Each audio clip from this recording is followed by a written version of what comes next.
Sunday, Sunday, Sunday, drag racing. I showed up expecting cars. It was a bunch of guys on high heels going hee hee hee hee, running down Duval Street. Welcome to Key West, Florida, and welcome to the Regretful Pirates. Today I'd like to talk about changes in latitude, changes in longitude, changes in price. Now I know it's an old Jimmy Buffett cliche. I like Jimmy Buffett, and we're all a little closer to the sea when we listen to him. Anyway, we're going to go over some examples of the new treasure that the pirates use. They find out and pillage and plunder in the ocean. It's no longer gold and jewels, but something far more valuable than all the gold and jewels that have ever sailed the seven seas. And that's the life. The life just laying there to be picked up. Let's start off with seaweed. Yeah, seaweed is worth its weight in lobster if you take it 100 miles north to another latitude, or 50 miles west to another longitude. All you got to do is move it a little bit, and it's worth a fortune compared to where it comes from. The locals, it's worth very little, but you move it a little ways away, and it's worth a fortune, and that's what these new pirates have figured out. Well, some of the stuff is like, well, for instance, the Mushroom Man. Everybody's got a Mushroom Man down in the Keys, and they all go get them little Recordia mushrooms. Now, some of those mushrooms are worth their weight in gold. Yeah, their weight in gold.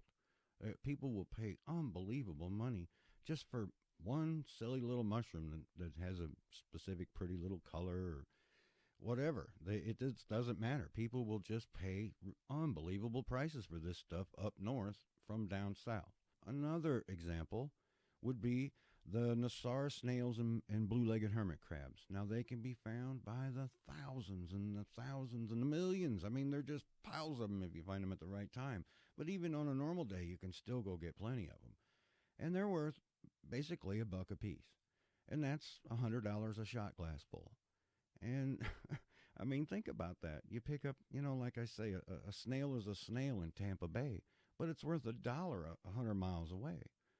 And if you multiply that by tens of thousands, it's a lot of money. It's the new currency of the pirates of the Florida Keys, or anywhere for that matter. I'm just going over the examples of Welcome to America. May we take your order? This is coming out of our National Marine Sanctuary, and we're still selling plenty of life right out of here. It doesn't stop. But the best example I can give you is the coral poachers that go over to other countries and collect a little chip of a coral that nobody else on planet Earth has yet, and they sneak them back and grow them out and sell them for about $2,000 a chip, the size of a chip of a diamond, and they're worth $2,000 like a chip of a diamond, like more than diamonds or jewels. These guys are growing diamonds. They have figured out a way to grow diamonds in a crappy basement. This stuff is what is destroying our planet, and we can't let it go on. We've got to do something about this. We're supposed to be some kind of shining light on a hill. I heard about America. Well, why don't we lead by example and stop letting our greed and selfishness sell off our only living coral sanctuary in the continental United States? It's the only one we got. As a matter of fact, we call it a national something. Well, if this is a national marine sanctuary, then shouldn't we protect the corals and the life that's in it? Or are we just going to let these people just keep raping it out of the ocean? It's not the solution. It's the cause of the extinction. The only thing sustainable is the extinction of our species. And if we don't stop our old wrong ways, it's just going to all disappear. And we're going to be the ones responsible. I don't want to explain it to my descendants. And the one thing that most people don't realize is when you take a creature out of the ocean, you don't just take that one creature. You take all the descendants that creature would have had. If it would have, let's say I take one seahorse out of the ocean, or the National Aquarium takes one seahorse out of the ocean, it would have had 200 or 300 babies several times over the course of its life. And those babies would have had babies, and their offspring would have offspring. And in just a very few short steps, you exponentially get to numbers that you can't even pronounce. And this goes on for all time.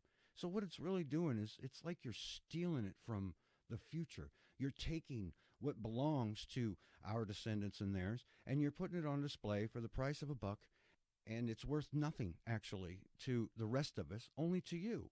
It's just for profit. It's just for fun. It's just an old wrong thing we need to fix.